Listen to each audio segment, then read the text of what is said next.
Ados et adultes passent de plus en plus de temps sur leur téléphone portable. Une hyperconnexion de masse qui a modifié nos vies et pousse de nombreux acteurs à partir en croisade contre une technologie jugée trop envahissante.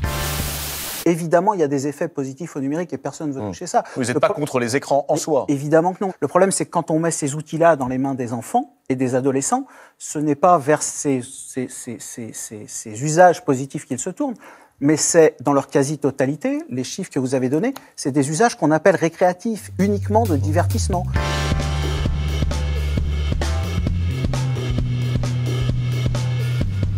Beaucoup de gens se disent « Google est un simple moteur de recherche et Facebook est un endroit pour savoir ce que font mes amis et voir leurs photos ». Ce qu'ils ne réalisent pas, c'est qu'ils se battent pour capter notre attention. Des sites comme Facebook, Snapchat, Twitter, Instagram, YouTube ont pour unique but de garder l'utilisateur le plus longtemps possible sur son écran. Ils veulent accaparer le maximum de temps et d'attention de chaque membre. Combien de temps je peux vous prendre? Combien de votre vie êtes-vous prêt à nous donner? Je m'appelle Guillaume Chalot et j'ai contribué à vous rendre dépendant. Ma mission, c'était de rendre YouTube le plus addictif possible, c'est-à-dire de faire passer aux gens le plus de temps possible sur YouTube. Parce que le plus de temps vous passez sur YouTube, le plus ils peuvent montrer de pubs et le plus ils gagnent d'argent. Confortablement installée, la mère de famille a aussi pour habitude d'enchaîner les vidéos sur YouTube, Amazon Prime et Netflix. Elle se laisse guider par l'algorithme des plateformes qui lui suggèrent des contenus en fonction de ses goûts. Donc l'algorithme, il allait regarder encore et encore sur YouTube.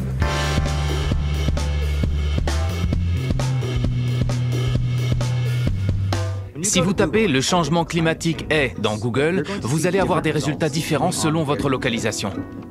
Dans certaines villes, vous aurez des termes du style « le changement climatique est un canular ». Dans d'autres, vous pourrez avoir « le changement climatique est en train de détruire la nature ». Ce n'est pas la vérité qui est mise en avant quand vous faites votre recherche, mais bien le lieu où vous vous trouvez et les centres d'intérêt que Google vous connaît.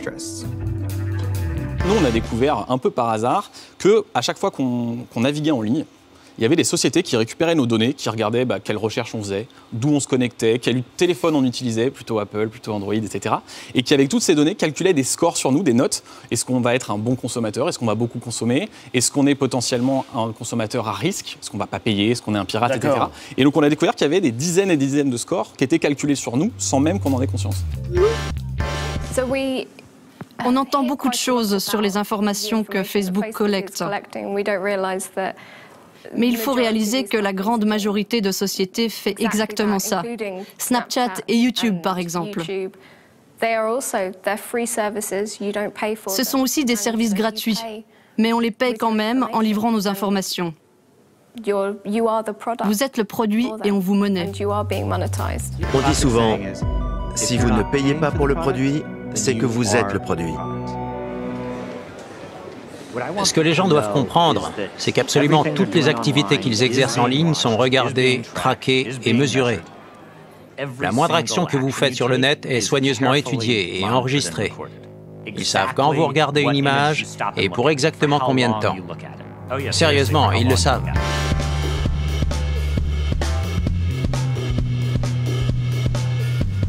Le MIT a fait une étude intéressante. Sur Twitter, les fausses informations se propagent 6 fois plus vite. Les fausses informations génèrent plus d'argent pour ces entreprises. Le fait est que la vérité est ennuyeuse. Quelle est la responsabilité des réseaux sociaux dans la fracture de la société américaine?